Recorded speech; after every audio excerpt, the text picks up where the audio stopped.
শ্রীধাম বৃন্দাবন মাঝে মধুময় মধুর শ্রীধাম বৃন্দাবন।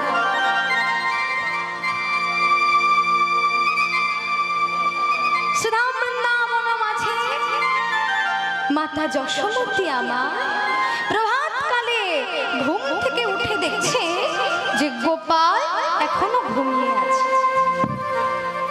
মা মনে মনে চিন্তা করছে, যা গোপাল ঘুমিয়ে আছে, যাক আমার ভাগ্যটা ভালো, গোপাল ঘুমিয়ে আছে।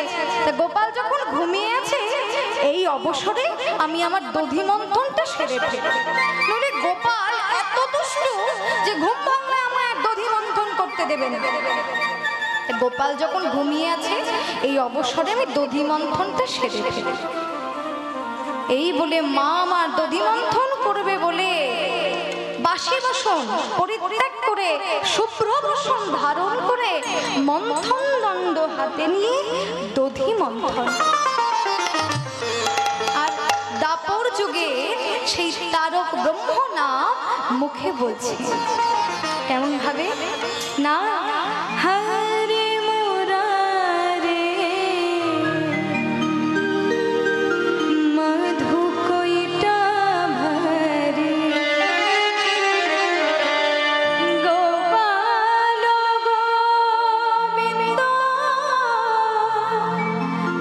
মুকুন্দ সরে হরে মুরারে মধু কইটা ভরে গোপাল গোবিন্দ মুকুন্দ সরে হরে মুরারে মধু কইটো ভরে গোপাল গোবিন্দ মুকুন্দ সরে হরে মুরারে মধু কইটা ভরে গোপাল গোবিন্দ মুকুন্দ সরে যোগেশ নারায়ণ কৃষ্ণ বিষ্ণু যোগেশ নারায়ণ কৃষ্ণ বিষ্ণু যোগেশ নারায়ণ কৃষ্ণ বিষ্ণু যোগেশ নারায়ণ কৃষ্ণ বিষ্ণু যোগেশ নারায়ণ কৃষ্ণ বিষ্ণু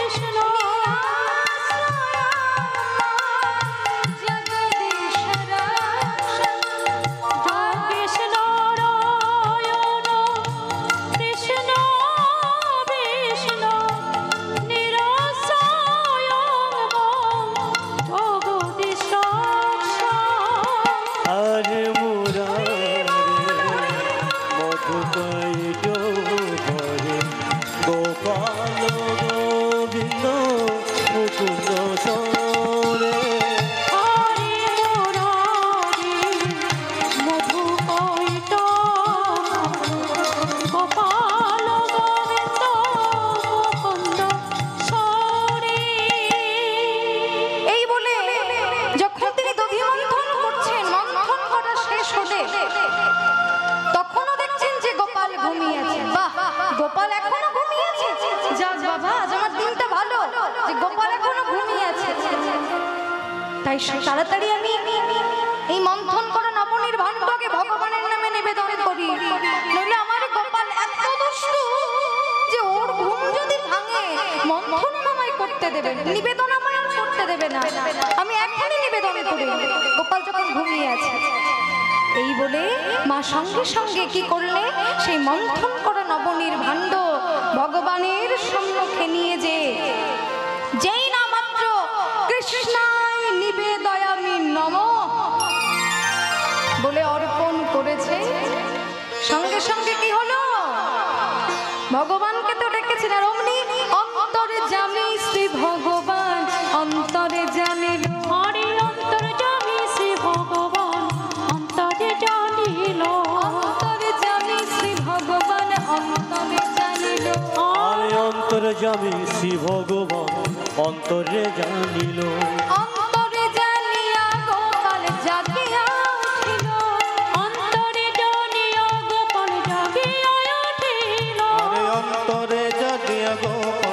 জাগিয়া উঠিল অন্তরে জানিয়া গোপাল জাগিয়া উঠিল অন্তরে জাগিয়া গোপাল জাগিয়া উঠিল অন্তরে জানিয়া গোপাল জাগিয়া উঠিল জেগে যে উঠিল জেগে যে উঠিল জেগে যে উঠিল জেগে যে উঠিল অন্তর জানে শ্রী ভগবান জেগে যে উঠিল অন্তর জানে শ্রী ভগবান নবনীর গন্ধ পেয়ে নবনীর গন্ধ পেয়ে জেগে যে উঠিল নবনীর গন্ধ পেয়ে জেগে যে উঠিল জেগে যে উঠিল জেগে যে উঠিল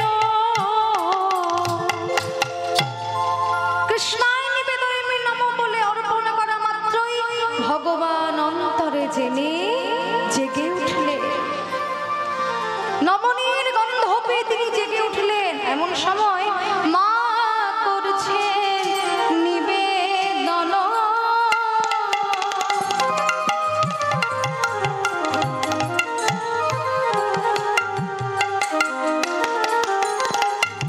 আজ জাগলো নন্দে নন্দন মা করছে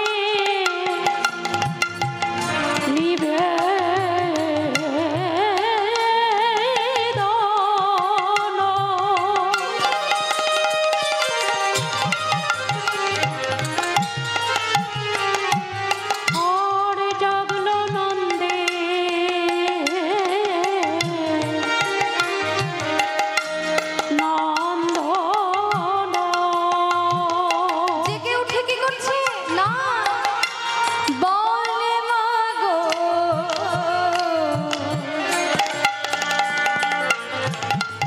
আমি ননি খাবো বলে মাগো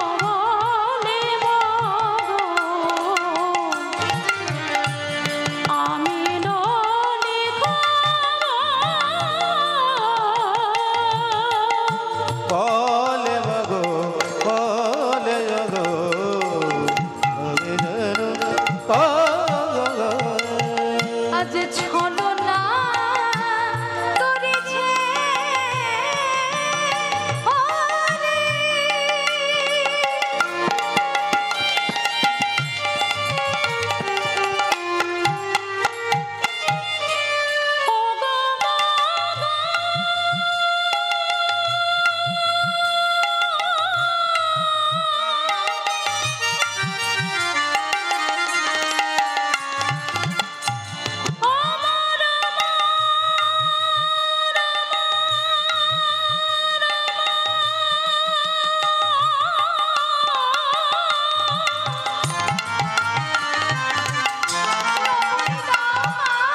খিদে পেয়েছে আমার মা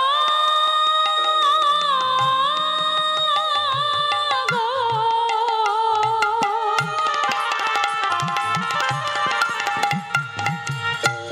ও গো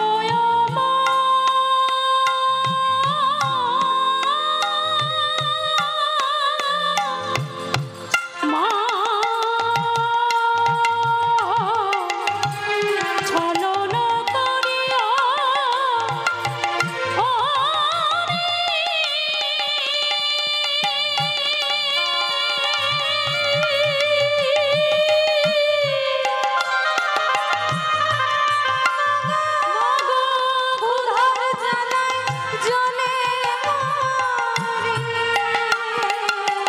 ওগো ছলো না করিয়া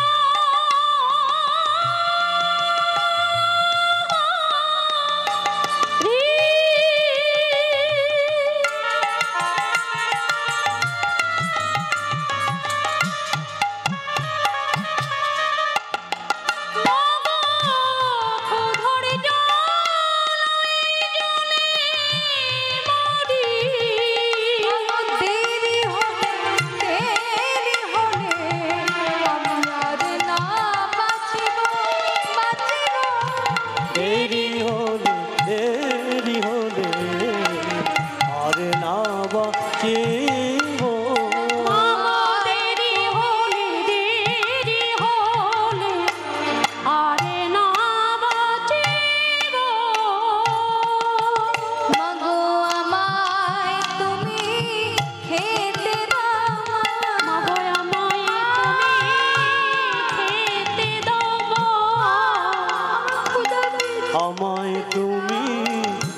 খেতে দাও মা, ক্ষুধার জ্বালা সইতে নারি। মাগো আমায় তুমি খেতে দাও মা, আমি ক্ষুধার জ্বালা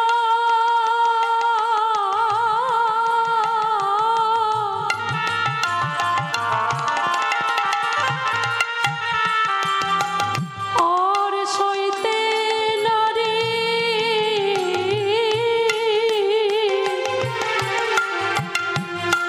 মাগো আমায় তুমি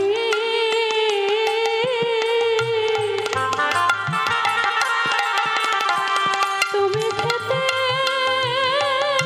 দাও মা। ক্ষুধার জ্বালা সইতে নারি।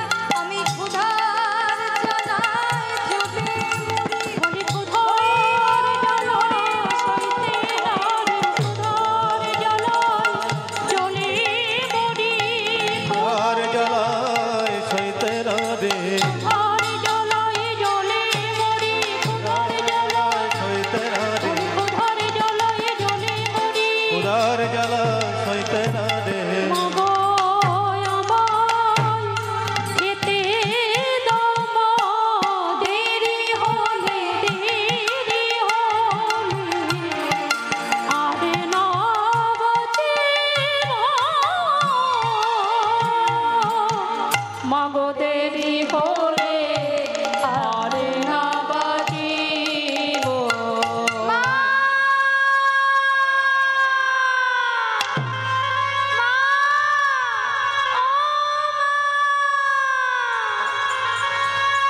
যেই মা মা বলে ডেকে উঠেছে, সঙ্গে সঙ্গে মাতা যশোমতী আমার ছুটে এলেন।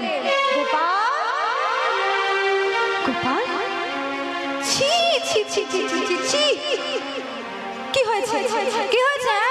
উঠে পড়েছিস, কি হয়েছে বল। মা, আমার ক্ষুধা পেয়েছে মা, আমায় খেতে দাও, আমি নবনী খাবো।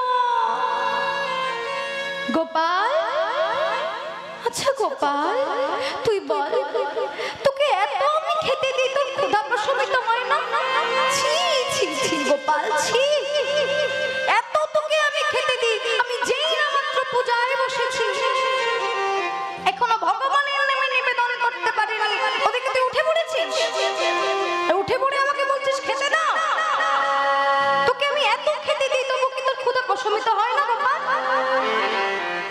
আর তুই কত খাবি বল, আর কত তুই খাবি? আমার ঘরে আছে 9 লক্ষ গোপাল, 9 লক্ষ গরুর পাল ছিল, তাই বলছে 9 লক্ষ গোপাল। আমার ঘরে আছে 9 লক্ষ গোপাল, আর তুই আমার একটা মাত্র গোপাল, আমার প্রাণের গোপাল, আমার সোনার গোপাল। তোকে আমি এত খেতে দিই, তবু তোর ক্ষুধা প্রশমিত হয় না? মায়ের কত খাবি এই কথা শুনে গোপালের বড় রাগ হলো। মনে মনে বলছেন, মা, এই তো তোমার অহংকার, তুমি আমায় বললে কত খাবি, তাই না? তোমার এই যে অহংকার, আজ আমি দেখব তুমি আমায় কত দিতে পারো। এ জগতে আমায় সবাই বলে দর্পহারী মধুসূদন, তা আমি তোমার দর্প, আমার নিজের মায়ের দর্প যদি আমি আর চূর্ণ না করতে পেরেছি, তাহলে আমায় দর্পহারী মধুসূদন বলে আর কেউ ডাকবে না। এই বলে ছলনাময় গোবিন্দ আমার ছলনা করলে এবং বলছে, মা, তুমি এত রাগ করছো কেন মা? আমি বলছি তো আমি আর দুষ্টুমি করবো না। তুমি আর করো না মা, রাগ করো না। তুমি তো জানো আমি নবনী খেতে কত ভালোবাসি, তুমি তাও কেন এমন করছো মা? আচ্ছা গোপাল, গোপাল,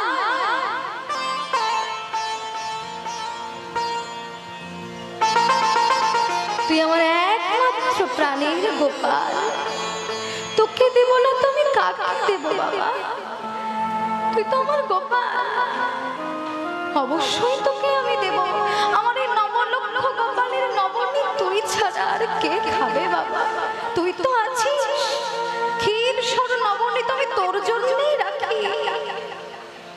কিন্তু বাবা আমি যে নিবেদন করছিলাম তখনই তুই আমাকে ডাকলি, তাই তো আমি একটু রেগে গিয়েছিলাম, রেগে গিয়ে তোকে বকেছি।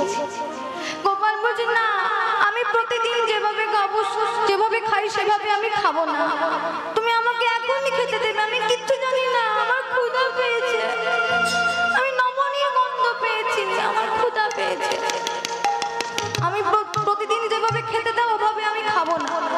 মা বলছে তাহলে তুই কিভাবে খাবি? আমি আমি যেভাবে খেতে চাইবো তুমি আমায় খেতে দেবে? বলছে নিশ্চয়ই, তুই বল কিভাবে তুই খেতে চাস?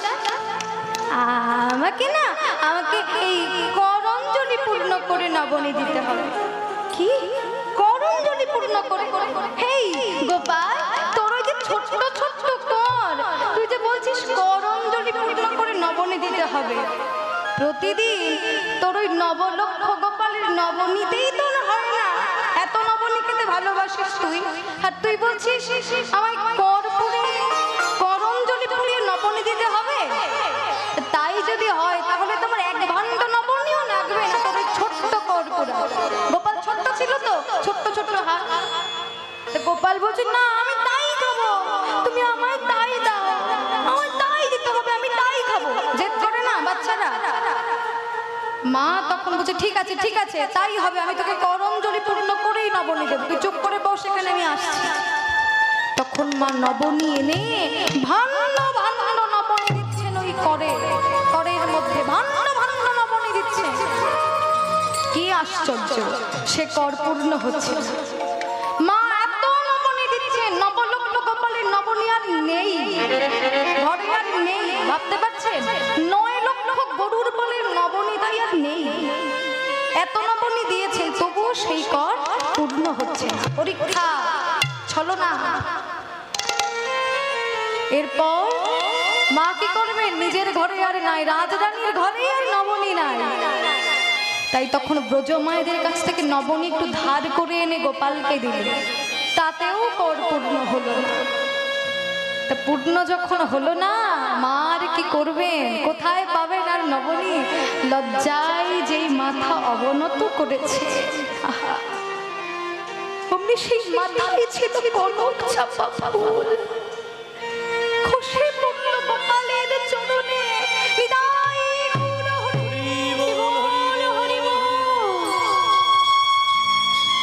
মায়ের মাথার ফুল, সেই কনক চাপা ফুল খসে গোপালের চরণে পড়ল। গোপাল দেখেছে না, আমার মায়ের অহংকার দূরে গেছে, তাই বলছে ও মা, মা তুমি কাঁদছো কেন? মা আমার দিকে একবার তাকিয়ে দেখো, এই দেখো আমার কর পূর্ণ হয়নি বলে তুমি কাঁদছো। কে বলেছে আমার কর পূর্ণ হয়নি? এই দেখো আমার কর কখন পূর্ণ হয়ে গেছে, এই দেখো এই দেখো।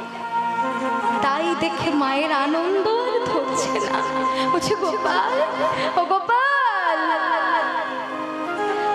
গোপাল আয় বাবা, আমার কাছে আয়, আমার কাছে। আচ্ছা গোপাল, আমি না শ্রীরামের মুখে শুনেছি তুই নাকি বনে যে খুব ভালো নৃত্য করিস, সখাগণের সঙ্গে ধেনু বৎসগণের সঙ্গে তুই নাকি সুন্দর নৃত্য করিস, কিন্তু আমি তো তোর নৃত্য কোনোদিন দেখিনি, আমি তো শ্রীরামের মুখে শুনেছি। তুই আমায় একটু নেচে দেখাবি বাবা, নেচে দেখাবি, আমিও একটু দেখি তোর নাচ। গোপাল বলছে সে কি মা, তুমি আমায় নৃত্য করতে বলছো আর আমি করবো না, তা কখনো হয়? নৃত্য তো করবো, কিন্তু গান গাইবে কে বলো? গান ছাড়া কি নাচা যায়? মা বলছে বেশ তো, তোর চিন্তা কিসে, আমি তো আছি, আমি গান গাইছি আর তুই সেই তালে তালে নাচ। নে গোপাল নৃত্য শুরু কর বাবা। মা গান গাইছে, আহা একবার নাচ রে চাঁদের কোনা, একবার নাচ রে চাঁদের কোনা, একবার নাচ রে চাঁদের কোনা, একবার নাচ রে চাঁদের। গোপাল নাচ, গোপাল নাচ, একবার নাচ রে চাঁদের কোন একবার নাচ রে চাঁদের কোনা ও তুই যতই নাচবি ততই দেব দধি মাখন ছানা ও তুই যতই নাচবি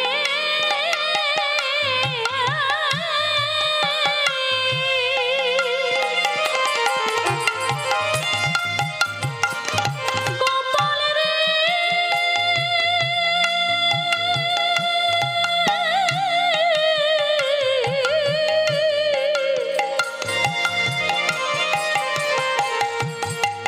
গোপাল রে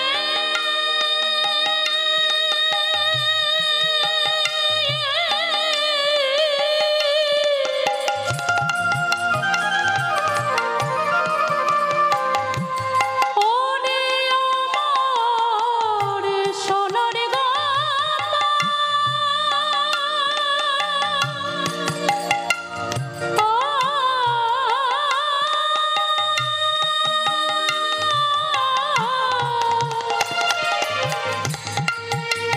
ও তুই যতই নাচবি ততই দেব দধি মাখন ছানা ও তুই যতই নাচবি ততই দেব দধি মাখন ছানা একবার নাচ রে চাঁদের কোনা একবার নাচ রে চাঁদের কোনা একবার নাচ রে চাঁদের কোনা একবার নাচ রে চাঁদের কোনা নাচ রে আমার নীলমণি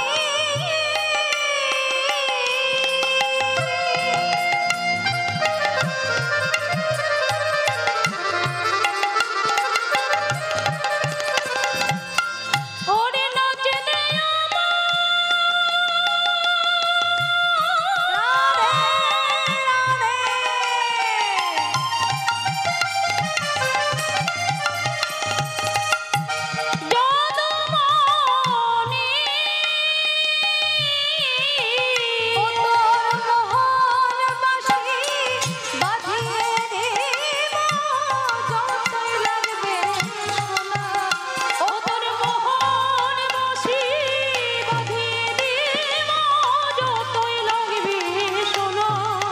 ও তোর মোহন বাসি বাঁধিয়ে দিব যতই লাগবে সোনা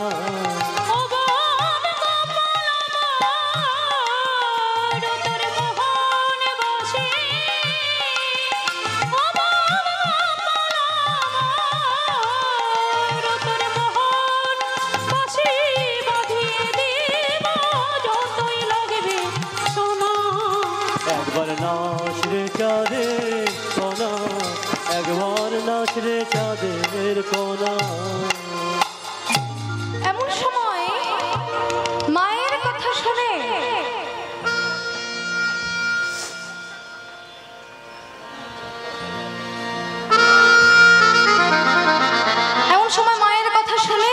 প্রাণ গোপাল নৃত্য শুরু করলেন এমন ভাবে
তুলে দিচ্ছেন।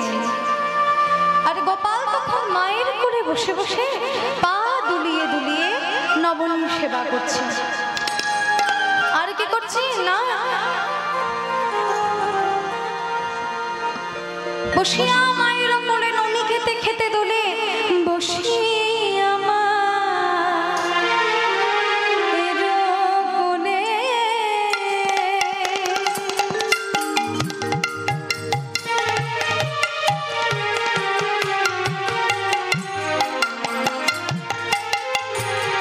ননি খেতে খেতে দোলে আর বসিয়া মায়ের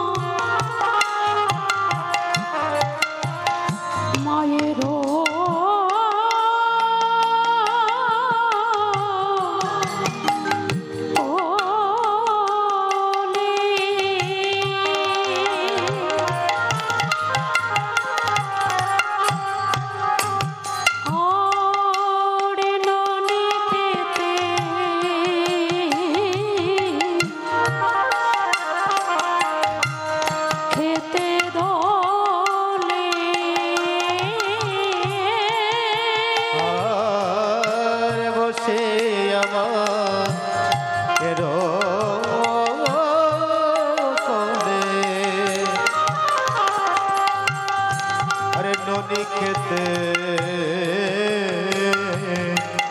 খেতে দোলে হেন করে শ্রীরামায়ণ নিতে আর হেন কালে শ্রীরামায়ণ নিতে বলি আজ কি গঠে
কি তুই তুই এখনো মায়ের কোলে বসে বসে পা দুলিয়ে দুলিয়ে নমনে খাচ্ছিস? তুই গোঠের বেলি একবার দেখেছিস? ওই দেখ কত বেলা হয়ে গেছে, দেখ দেখ দেখ কত বেলা হয়ে গেছে, আর কখন তুই গোঠে যাবি? কত বেলা হয়ে গেল, তাহলে কি আজ তুই গোঠে যাবি না কানাই? তুই এখনো মায়ের কোলে বসে আছিস? কানাই কি রে, চুপ করে আছিস কেন বল? আচ্ছা তোকে একটা কথা বলি, নীতি নীতি সাধব তবে গোঠে যাওয়াবি? নীতি নীতি তোকে কে আসবে নিতে? তোকে নীতি নীতি সাধবার কে আছে? আমরাও রাখাল, তুইও রাখাল। শোন শোন, তোকে নীতি নীতি আমরা সাধ্যে আসতে পারবো না, এভাবে সাধা আমাদের পক্ষে সম্ভব নয়। তুই যাবি কি না যাবি না আমাদেরকে বলে দে, আমরা এখনই চলে যাব। যদি একান্তই তুই না যাস তাহলে বড় দাদার আদেশ, যদি না যাবি রে নন্দলাল, ভিন্ন করি নেরে পাল।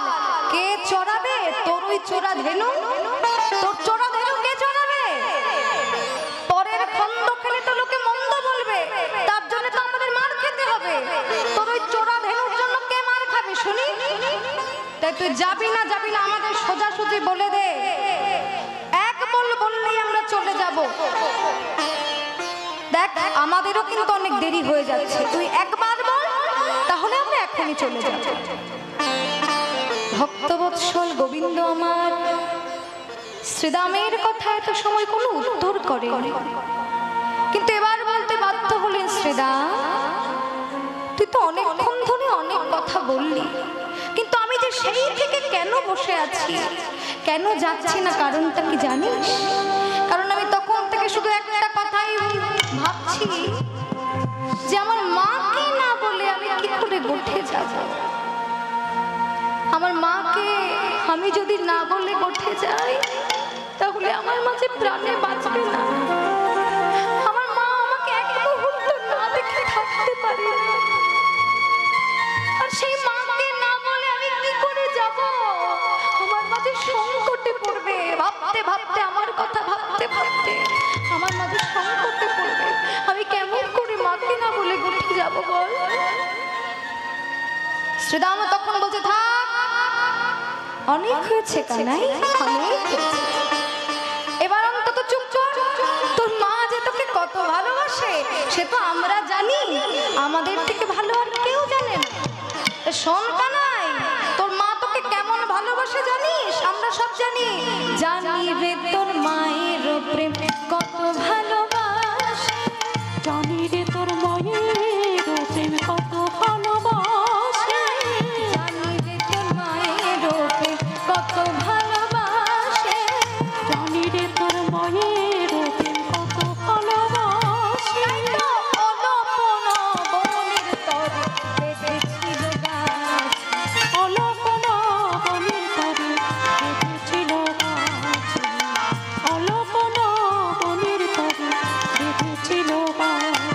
এমন কজন আছে, কজন আছে, কজন কজন আছে, গাছে বাঁধা মা, কজন এমন গাছে বাঁধা মা, কজন আছে।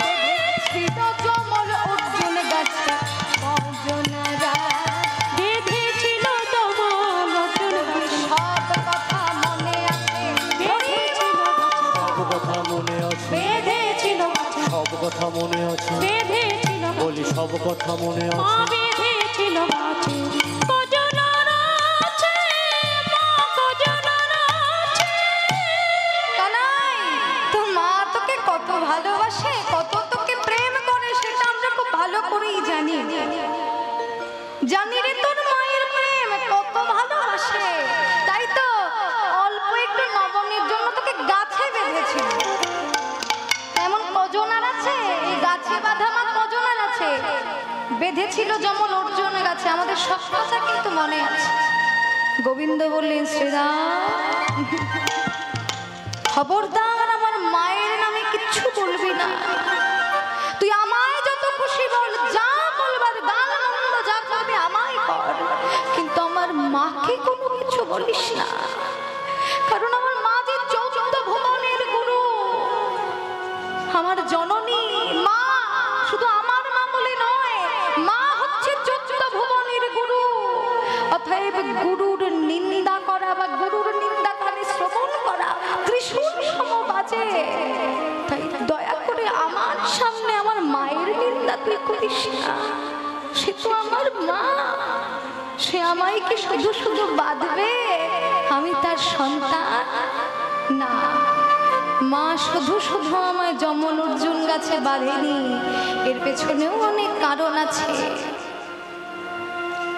পূর্বজন্মে মাতা যশোমতী ছিলেন ধরা দেবী, আর পিতা নন্দ ছিলেন দ্রোণ বসু।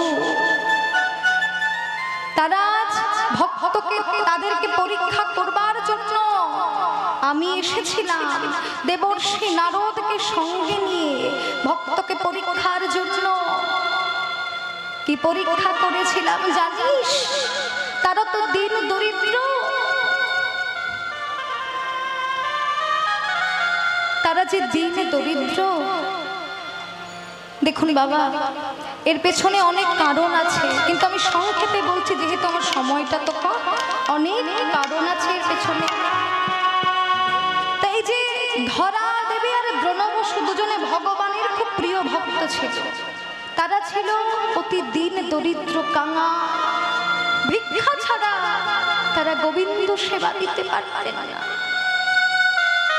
ভিক্ষার পরে যেটুকু ভিক্ষায় পেতেন সেটুকু ভগবানের নামে নিবেদন করে সেবা নিজেরা পেতেন সেই প্রসাদ।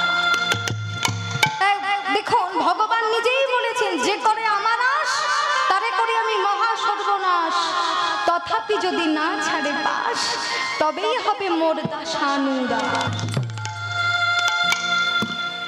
যে যত বড় ভক্ত হবে, যে যত ভগবানকে ভালোবাসবে, দেখবেন তার তত বেশি দুঃখ। ভগবান কেন দুঃখ দেন? আপনারা যে মনে করেন যে এত ভগবানকে ডাকি তবুও ভগবান আমাদের এত দুঃখ কেন দেন? কারণ ভগবান ভক্তকে যে ভালোবাসে,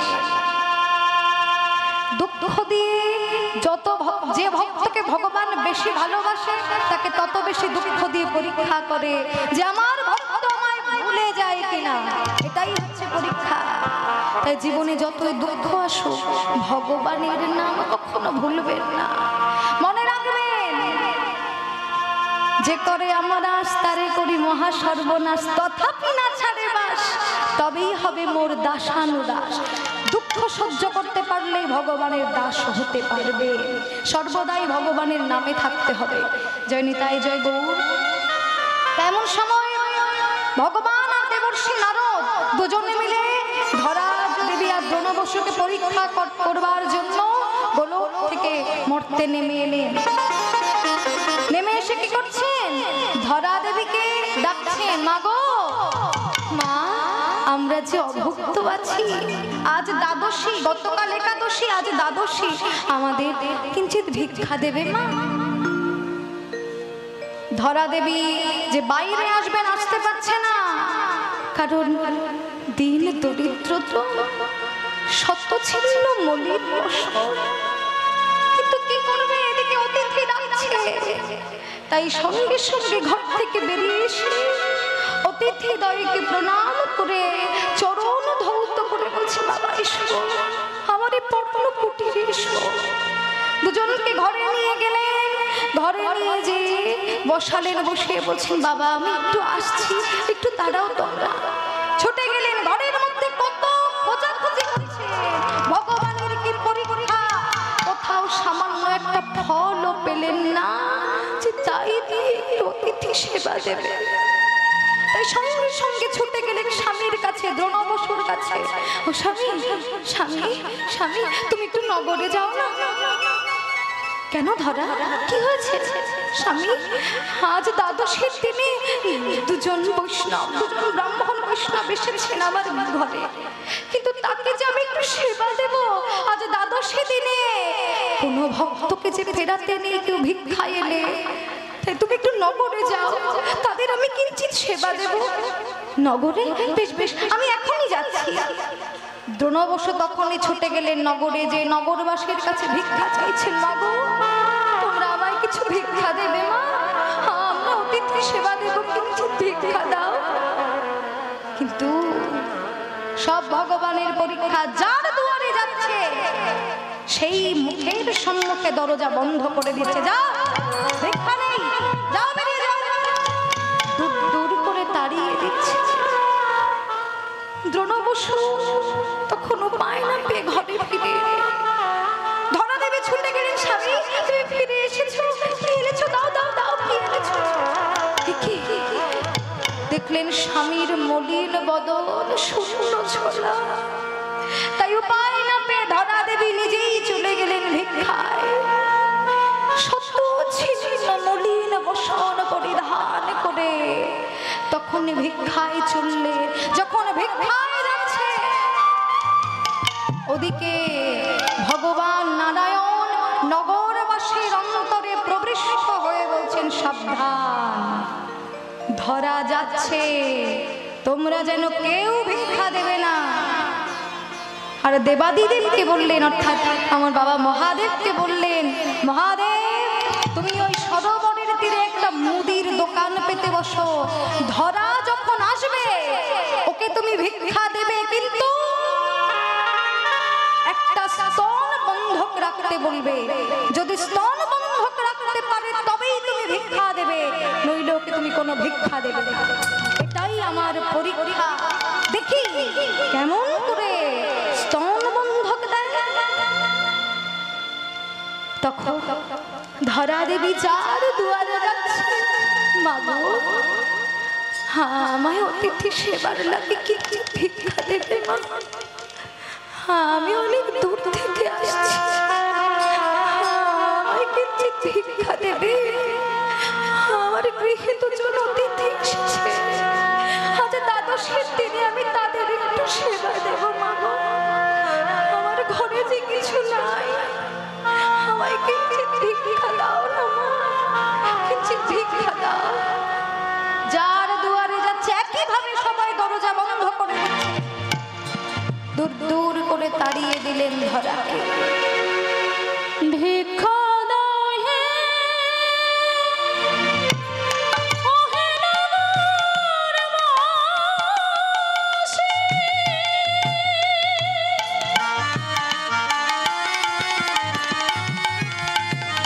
আমায় কিছু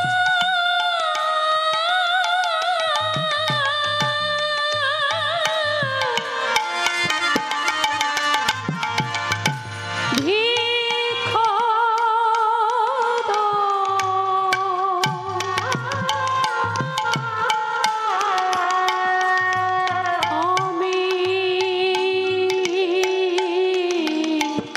আমি অতিথি সেবা দেব, আমি অতিথি সেবা দেব, আমায় কিছু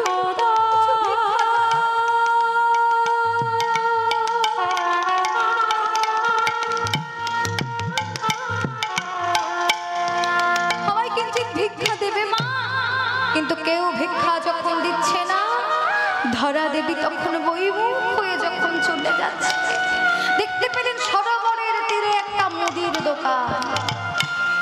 ওই মুদির কাছে মুদিকে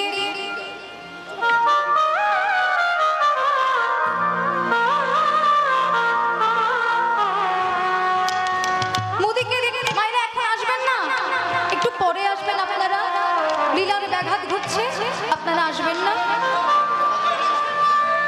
এখন কেউ উঠবেন না, এখন কেউ উঠবেন না, কেউ উঠবেন না এখন।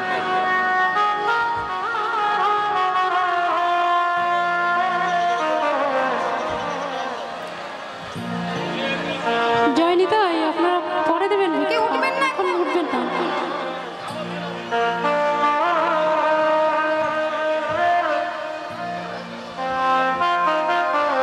তখন ওই মুদির দোকান দেখতে পেয়ে ধরে মনে মনে চিন্তা করছে, আরে ওই তো একটা মুদির দোকান, আমি ওখানেই বরং যাই, যদি কিছু ভিক্ষা পাওয়া যায়।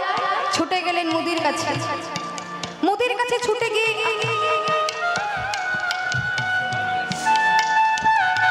তখন মুদির কাছে যেয়ে বলছে, মুদি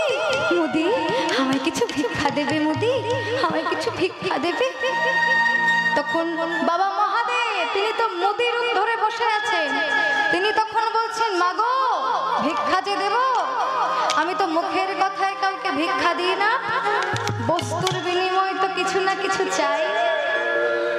কি চাও বলো, তুমি কি চাও? কারণ আমার তো দেওয়ার মতো কোনো সম্বল নাই। আমি তোমায় কি ভিক্ষা, আমি তোমায় কি দেব বলো? আমার তো দেওয়ার মতো কোনো সম্বল নাই। আছে মা, আছে, দেওয়ার মতো সম্বল তোমার আছে। কি আছে বলো? যদি আমার থাকে তাহলে আমি এখনই তোমায় দেব, তুমি আমায় বলো কি সম্বল আছে। তখন মুদি বললেন, তোমায় আমি ভিক্ষা দিতে পারি, তুমি যা চাইবে, কিন্তু তার আগে তোমার দেহের ওই বাম স্তন কেটে যদি আমার কাছে তুমি বাধা দিতে পারো, বন্ধক রাখতে পারো, তবেই তুমি যে ভিক্ষা চাইবে আমি তোমায় তাই দেব, তুমি যা চাইবে তাই। ধরা দেবী তখন চমকে উঠলেন শুনে, তুমি কি বলছো মুদি? তুমি কি বলছো? আবার মনে মনে চিন্তা করছে, না এই দেহ কত শিয়াল শকুনে তো ছিঁড়ে খাবে, তাই এদিকের এক টুকরো মাংস, এদিকের এক টুকরো মাংস যদি আমার অতিথি সেবায় লাগে, এ তো আমার পরম সৌভাগ্য। তাই বলছি, দাও মুদি, একটা ছুরিকা তুমি আমায় দাও। মুদি তখন ছুরিকা দিলে, আর ধরা দেবী তখন ছুরিকা চেয়ে বাম স্তন কেটে মুদির হাতে যেই দিতে যাবে, মুদি তখন যে হাত পেতেছে, ধরা বললেন, দাঁড়াও, স্তন গ্রহণ করবার পূর্বে আগে বলো, এই যে স্তন তুমি গ্রহণ করছো, এই স্তনের অধিকার কার? মুদি বলছে, মাগো স্তনের অধিকার শুধুমাত্র সন্তানের। হ্যাঁ মুদি, তুমি ঠিক বলেছ, স্তনের অধিকার শুধুমাত্র সন্তানের। তাই এই স্তন আমি তোমার হাতে তুলে দেব, যদি তুমি আমায় মা বলে ডাকতে পারো, কারণ এই জীবনে তো মা বলে ডাকবার মতো আমার কেউ নেই। নিষ্ঠুর নিয়তি যে আমায় বৈভব করেছে, জগতে আমায় মা বলে ডাকার মতো কেহ নাই। তাই তুমি যদি আমায় মা বলে ডাকতে পারো, তবে এই স্তন আমি নিঃসংকোচে তোমার হাতে তুলে দেব। যেই বলেছে তখন মুদি বাধ্য হয়ে মা বলে স্তন গ্রহণ করবে, এবং ওই কাটা স্তন দিয়ে কি করলেন? সৃষ্টি করলেন বিল্ল বৃক্ষ, অর্থাৎ বেল গাছ। আর জগৎবাসীকে বললেন, ওহে জগৎবাসী শুনে রাখো, এই যে কাটা স্তন দিয়ে আমি বিল্ল বৃক্ষ সৃষ্টি করলাম, এই বেল পাতাই হবে আমার পূজার একমাত্র প্রধান সামগ্রী। মহাদেবের পূজায় কি লাগে? বেল পাতা না? ওই হচ্ছে পূজার একমাত্র সামগ্রী। তাই তোমরা বেল খেয়ে কেউ বেলের দানা যেন থু থু করে ফেলবে না, তাহলে আমি যে হাত পেতে সেটা করি। এরপর ধরা দেবী ভিক্ষা নিয়ে ঘরে গেলেন এবং কাপড়ের অঞ্চল দিয়ে সেই কাটা জায়গাটা ভালো করে বাঁধলেন, এবং ভিক্ষা নিয়ে যে ঘরে যে রন্ধনাদি করে 3টি আসন দিলেন, নারায়ণ, নারদ এবং দ্রোণ বসু নিজ হাতে ধরা পরিবেশন করছে। এমন সময় পরিবেশন করতে করতে এক ফোঁটা রুধির ঝরে পড়ল, অর্থাৎ রক্তের ফোঁটা ঝরে পড়ল ভগবানের পাত্রের পাশে। সঙ্গে সঙ্গে ভগবান চমকে উঠলেন, একি মা ধরা, এই রক্তের ফোঁটা কোত্থেকে এলো? বলো বলো বলো, এর কারণ কি বলো? ধরা দেবী তখন কাঁদছে আর বলছে, বাবা সত্যি কথা আমি বলবো, আপনাদের সেবার মতো আর কিছু ছিল না আমার ঘরে, তাই এই দেহের বাম স্তন কেটে আমি আপনাদের জন্য সেবার জোগাড় করেছি। বাবা যদি আমার কোনো ত্রুটি হয় তাহলে আমায় ক্ষমা করে দিন। এই কথা শুনে সম্মুখে দেখলেন কোথায় সেই অতিথি, সম্মুখে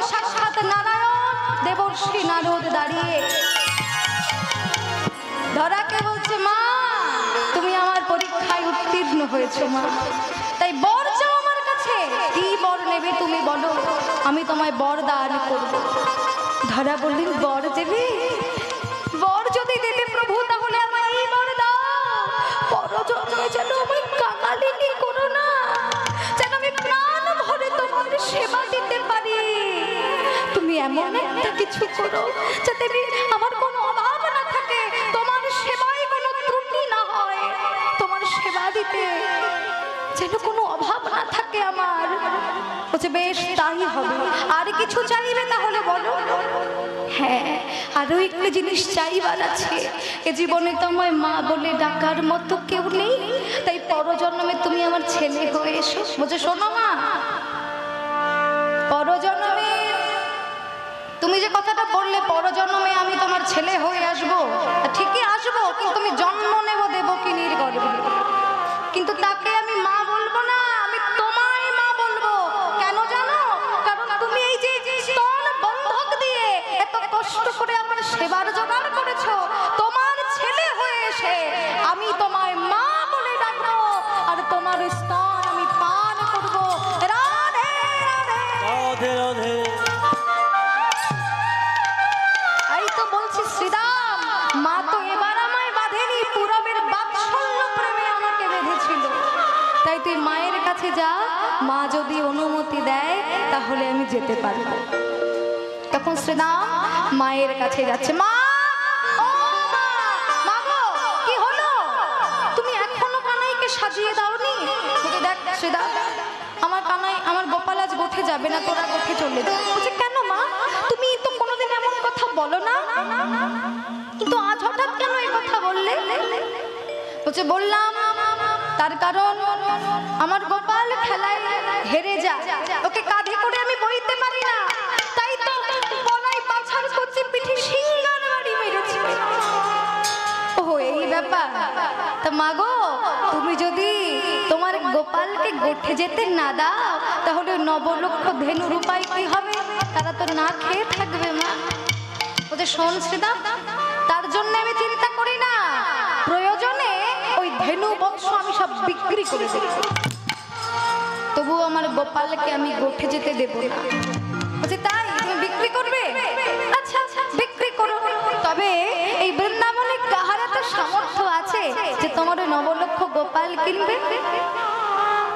বলছে শোন, কারো যদি সামর্থ্য না থাকে তাহলে আমি ব্রাহ্মণগণে ডেকে এনে ওই গাভীগণ বিলায় দেব, দান করে দেব, তবুও গোপালকে আমি গোঠে যেতে দেব না। আচ্ছা আচ্ছা তাও মানলাম যে তুমি গোপালকে গোঠে যেতে দেবে না, ব্রাহ্মণগণে ডেকে এনে গাভী দান করে দেবে। তোমার গোপাল তো দিনে 10 বার নবনী খায়, সব যদি দান করবে তোমার গোপাল কি খাবে? আমি তার জন্যও চিন্তা করি না, কারণ এটা হচ্ছে গোয়ালপাড়া, বৃন্দাবনে বহু গোয়ালার বাস। নিজের ঘরে না থাকলেও আমি ভিক্ষা মেঙে মেঙে খাওয়াবো আমার গোপালকে, আমার গোপালকে বুকে নিয়ে আমি ভিক্ষা মেঙে খাওয়াবো। শ্রীরাম তখন হাসছে আর বলছে মা গো, হাসালে তুমি, হাসালে আমার। কেন কেন?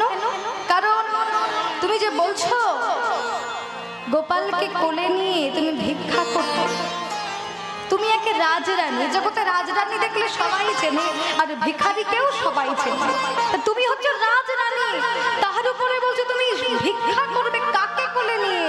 গোপাল যে কিনা 7 রাজার দল এক মানি, তাকে কোলে নিয়ে তুমি ভিক্ষা করবে? এই দেখে ভিক্ষা দেওয়া তো দূরের কথা, কেউ তোমায় তো ভিক্ষা দেবে না, উল্টে সবাই তোমার গোপাল ভিক্ষা চেয়ে নেবে। দাও দাও গোপাল দাও, তোমার গোপাল ভিক্ষা চেয়ে নেবে, তোমার গোপালকেই চেয়ে নেবে। তো যাও যাও তাড়াতাড়ি গোপালকে সাজিয়ে দাও, আর সময় নেই। এই বলতে না বলতে আজ বলরাম বলাই গোঠের বেলি হয়েছে দেখে কেমন ভাবে সেজে বাহির হলেন। আজ বলার সিংহা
করছেন বাজত সব গোঠো বাজ আরে বাজত সব গোঠো বাজনা যত সব গোঠো বাজনা বাজত সব গোঠো বাজনা সাজত বলবীরে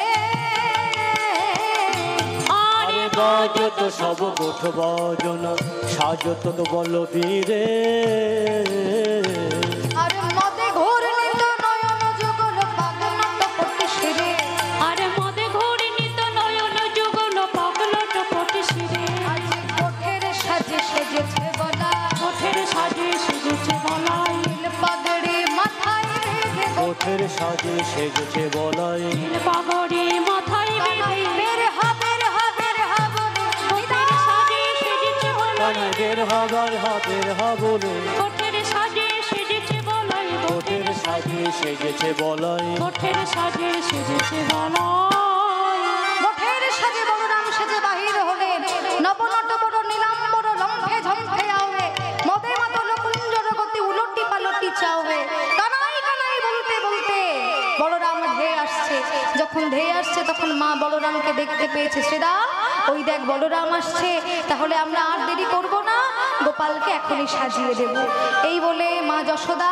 রোহিণীকে ডেকে গোপালকে সুন্দর করে সাজিয়ে দিলেন সাজিয়ে দেওয়ার পরে গোপাল যখন গোষ্ঠে যাত্রা করবে তখন মা যশোদা বলছে গোপাল এই যে ক্ষীর স্বর নবনীত আঁচলে বেঁধে দিলাম সময় সময় বুঝে খেয়ে নিস বাবা দাদা বলরামকে ডেকে চেয়ে খেয়ে নিস আর পথপানে চেয়ে যাস বনমাঝে নবতৃণাঙ্কুর যেন তোর সুকোমল পদে না ফোটে কেমন যা আচ্ছা মা তাই হবে এরপর মা যশোদা আর মা রোহিণী দুজনে মিলে গোপাল আর বলরাম রক্ষা বন্ধন করছেন যাতে বনে যে কোনো বিপদ না হয় এমন সময় সকল রাখালগণকে সঙ্গে নিয়ে কৃষ্ণ বলরাম যখন যাচ্ছে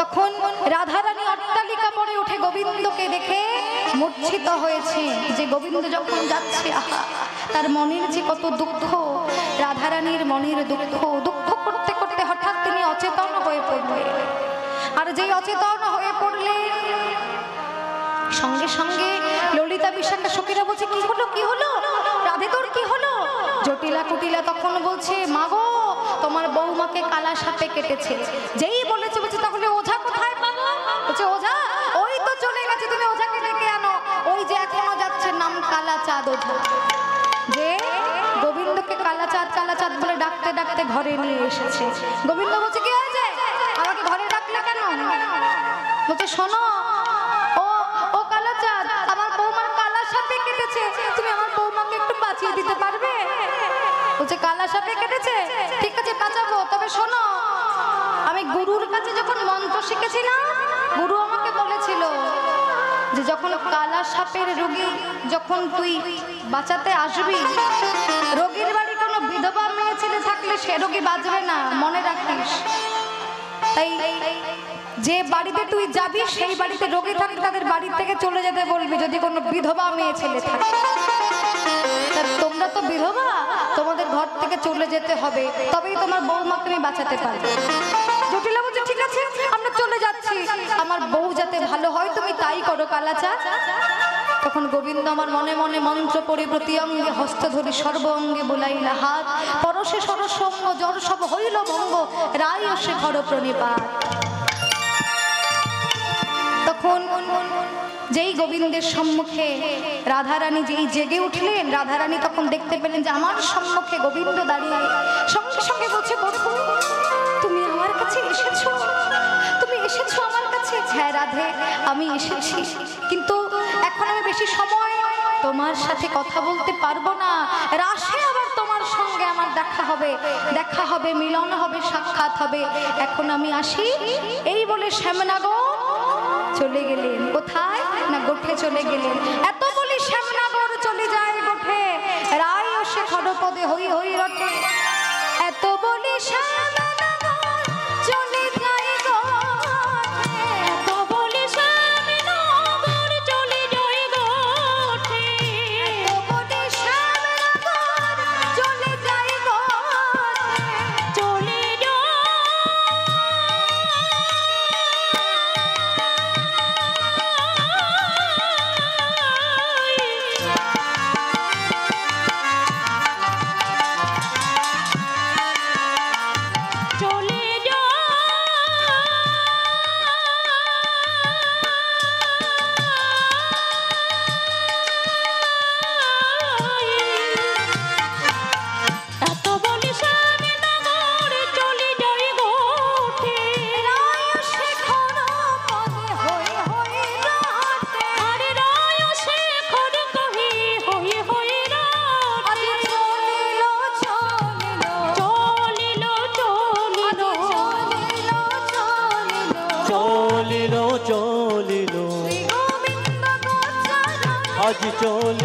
চলি রে ওগো শ্রী গোবিন্দ গোচরণে চলিল চলিল শ্রী গোবিন্দ গোচরণে চলিল চলিল শ্রী গোবিন্দ গোচরণে চলিল চলিল শ্রী গোবিন্দ গোচরণে চলিল চলিল চলিল চলিল চলি যায় রটে হই হই রটে ভক্তমণ্ডলী ভক্তিমতী মায়েরা, আমার পরবর্তী আসর আছে সন্ধ্যা 6টা থেকে। সন্ধ্যা 7টা থেকে শ্রী গোবিন্দের রূপ বর্ণন লীলা সকলে চরণ ধুলি দেবে। জয় নিতাই, জয় গৌর, জয় রাধে রাধে গোবিন্দ, জয় রাধে রাধে গোবিন্দ জয় জয় জয় রাধে রাধে গোবিন্দ জয় জয় জয় রাধে রাধে গোবিন্দ জয় জয় জয় রাধে রাধে গোবিন্দ জয়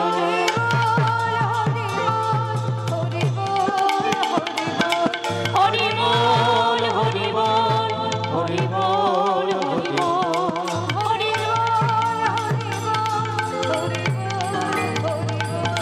হরি বল হরি বল হরি বল হরি বল জয় জয় শ্রী গুরু প্রেমানন্দে নিতাই গৌর হরি হরি বল সাধু গুরু বৈষ্ণবে প্রেমানন্দে নিতাই গৌর হরি হরি বল জয় রাধে জয় রাধে শ্যাম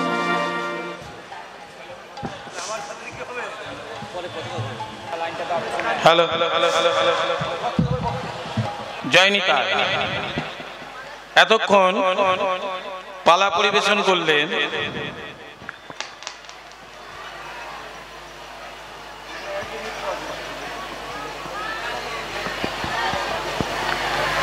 নটা থেকে 12টা পূর্ব গোষ্ঠ সিংহামিনুর ছলা করে বদন বাজাই। আর কি বলছে? বলে তারি হই তারি হই, আমি তারি হই তারি হই, কার হই? অনুগ্রহায় ভক্তানাং মানুষং দেহ মাশ্রিতা ভজতে তাদৃশী ক্রীড়া যা শ্রোতা তৎপর ভবে। অর্থাৎ এবার অনুগ্রহ করে ভগবান ভক্তরূপে নদিয়ায় এলেন। অনুগ্রহায় ভক্তানাং মানুষং দেহ আশ্রিত, মনুষ্য দেহ ধারণ করে নররূপ ধারণ করে তিনি নদিয়ায় এলেন শচীর দুলাল রূপে। তার অপ্রাকৃত লীলাকে প্রকট করবার জন্য আগে চাই কি? গুরু কৃপা। দেখুন মা, অন্যান্য যুগে সত্য বলুন, ত্রেতা বলুন, দাপর বলুন, যত যুগ আছে, যত যুগ পেরিয়ে গেছে, সব যুগেই কিন্তু ভগবান সরৈশ্বর্য মূর্তি নিয়ে এসেছিলেন। কোনো দিক দিয়ে তার অভাব ছিল না, ছিল মা? ছিল না। কোনো দিক দিয়ে তার অভাব ছিল না। সরৈশ্বর্যপূর্ণ ভগবান প্রত্যেক যুগে যুগে এসেছে। কিন্তু কলিকালে আমার গৌর হরি এসেছেন। গৌর হরিকে দেখেছেন? কোন অলংকার তার গায়ে কি আছে? তিনি ভক্ত রূপে, তিনি কিন্তু ব্রাহ্মণ সন্তান। তো কত নম্রতা, ছোট বড় বাছাবাছি নাই, পিতা পুত্র বাছাবাছি নাই, সকলে মিলে জোড়াজোড়ি করে কোলাকুলি করে ধুলায় গড়াগড়ি দিয়ে সুনাম বিতরণ করে।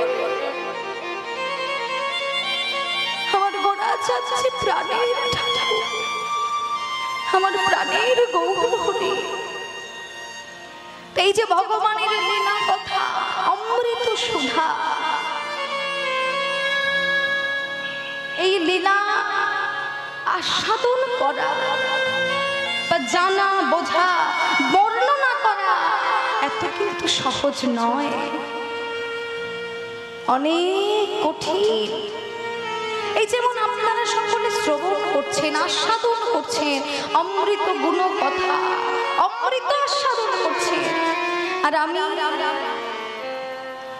আমি এত ছেলে মানুষ, ক্ষুদ্র একটি ছেলে মানুষ, হয়তো গুরু কৃপায় পিতামাতার আশীর্বাদে, আপনাদের আশীর্বাদে একটু এই আসরে দাঁড়াবার সৌভাগ্য হয়েছে।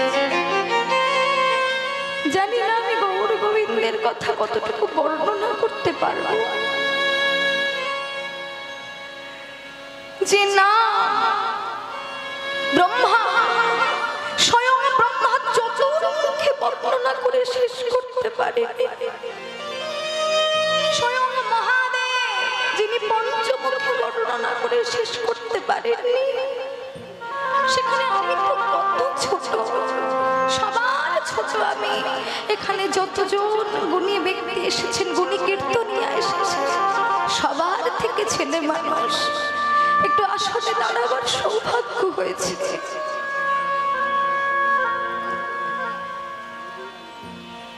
তা দেখো, আমি যে বর্ণনা করছি গৌর গোবিন্দের লীলা কথা, বর্ণনা করা এত সহজ নয়। যদি এখানে বলে তুমি বলছো কি করে, প্রশ্ন আসতে পারে না? অবশ্যই পারে। তুমি তো আমাদের বলছো যে বোঝা সহজ নয়, জানা সহজ নয়, তাহলে তুমি তো এতটুকু একটা ছেলে মানুষ, তুমি কি করে বলছো? না, সব গুরু কৃপাহি কেবল।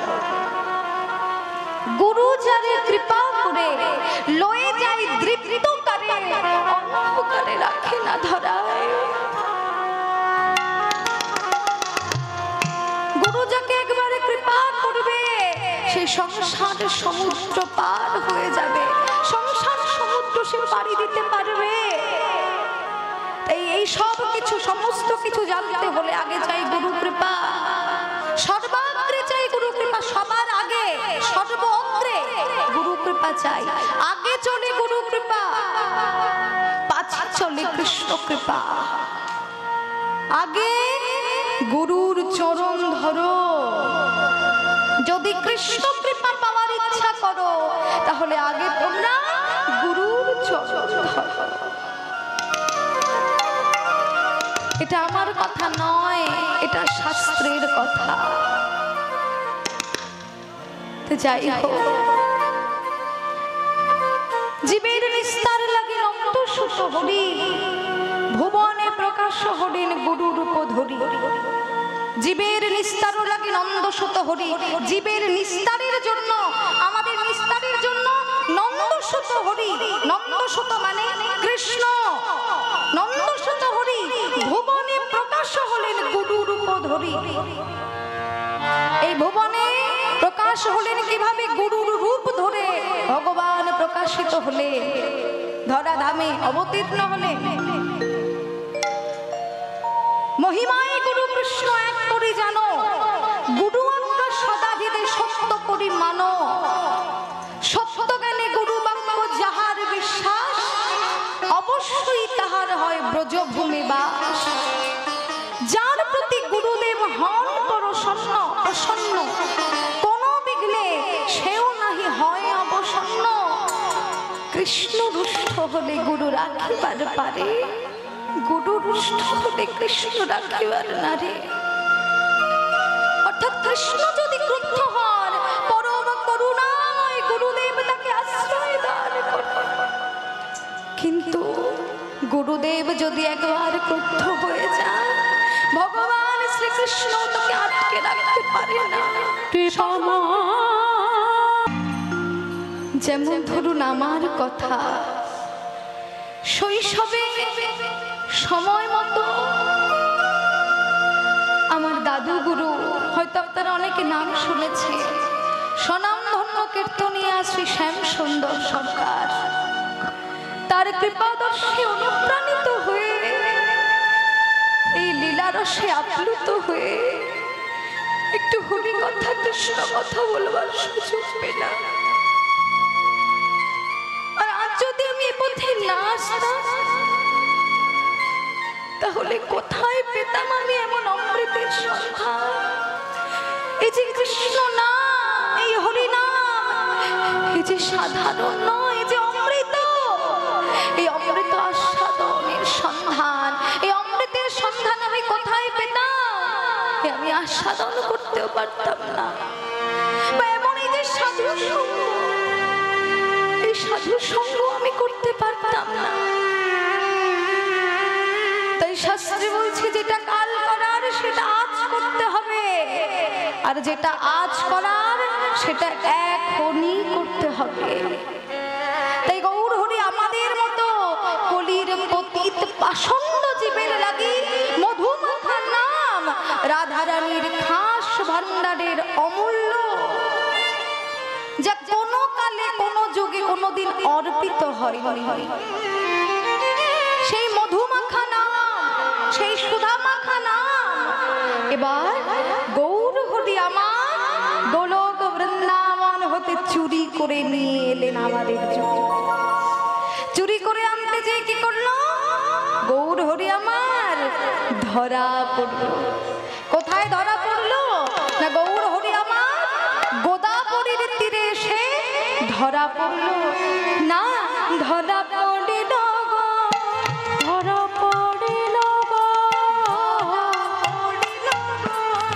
ধরা পড়িল গো, ধরা পড়িল ধরা পড়িল গো, চুরি করে আসবার কালে ধরা পড়িল।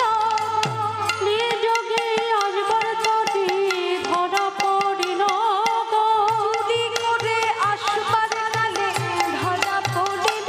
গো চুরি করে আসবার কালে ধরা পড়িল গো, জয়নিতাই ধরা পড়লো কোথায়, ধরা পড়িল গো। এবার ধরা পড়িল গো, চুরি করে আসবার কালে ধরা পড়িল গো, এবার চুরি করে আসবার কালে ধরা পড়িল গো, গোদাবরীর তীরে এসে ধরা পড়িল গো, গোদাবরীর তীরে এসে ধরা পড়িল গো, গোদাবরীর তীরে এসে ভক্তরায় রামানন্দের কাছে গোদাবরীর তীরে ভক্ত এসে, রায় রামানন্দের কাছে, গোদাবরীর তীরে ভক্ত এসে, রায় রামানন্দের কাছে, গোদাবরীর তীরে ভক্ত এসে, রায় রামানন্দের কাছে, গোদাবরীর তীরে এসে ধরা পড়িল গো, ধরা পড়িল গো, ভক্তরায় রামানন্দের কাছে ধরা পড়লে তাজ গৌর হরি আমার যখন ভক্তরায় রামানন্দের কাছে এসে ভক্তি রসে ধরা পড়লে ভক্তগণের মনে তখন আর আনন্দের সীমা নাই। সকলের বদন, সকল ভক্তগণের বদন দর্শন করে প্রভুর আমার সেই পুরবের কথা অর্থাৎ বৃন্দাবন লীলার কথা মনে পড়ে গেল।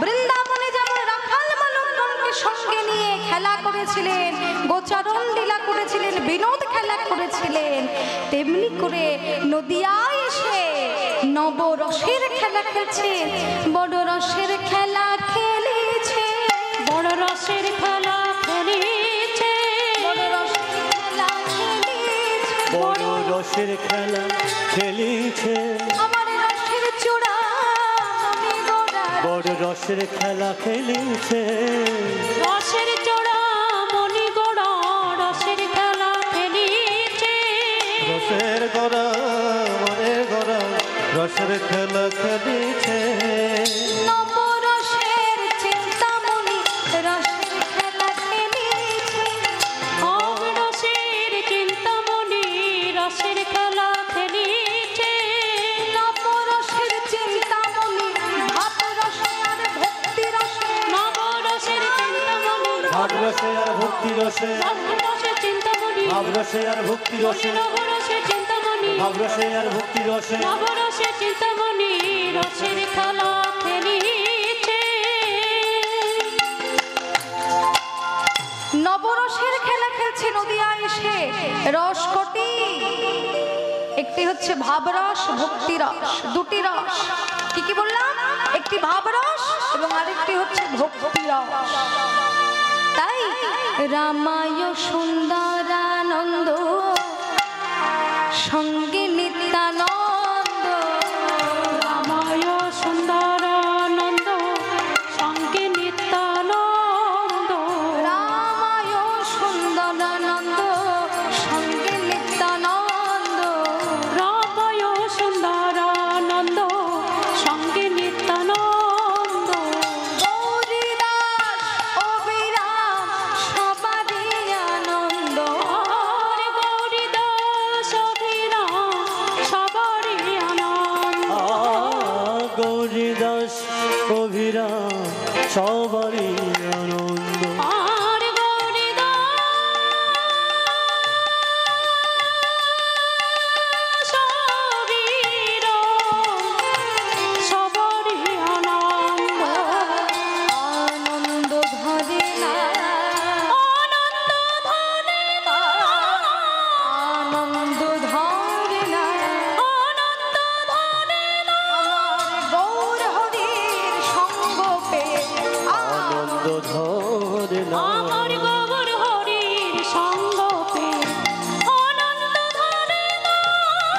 গৌর হরির সঙ্গ পেয়ে আনন্দ ধরে না।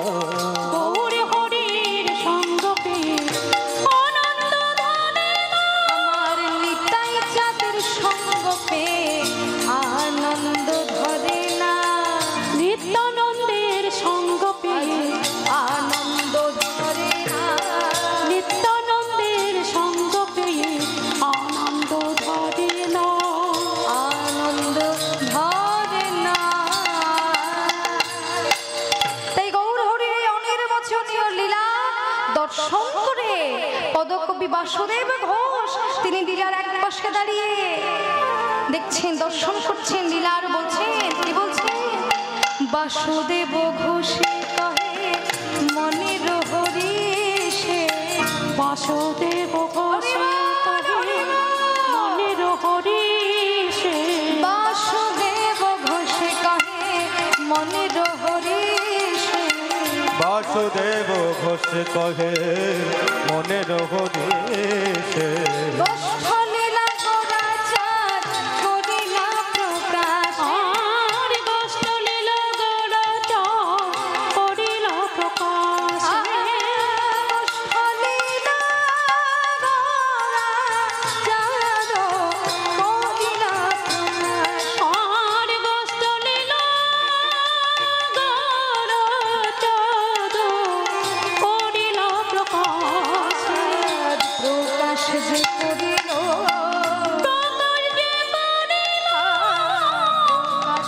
করিল, প্রকাশ যে করিল, নদিয়ার মাঝে লীলা প্রকাশ যে করিল। ওই নদীর মাঝে লীলা প্রকাশ যে করিল, নদিয়ার মাঝে লীলা, প্রকাশ যে করিল। ঘরে নদিয়ার মাঝে লীলা প্রকাশ করিল। নদিয়ার মাঝে লীলা প্রকাশ করিল। নদিয়ার মাঝে লীলা।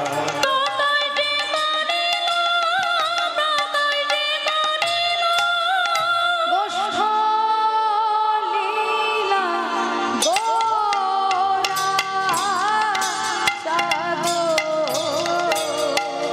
করিলা প্রকাশে।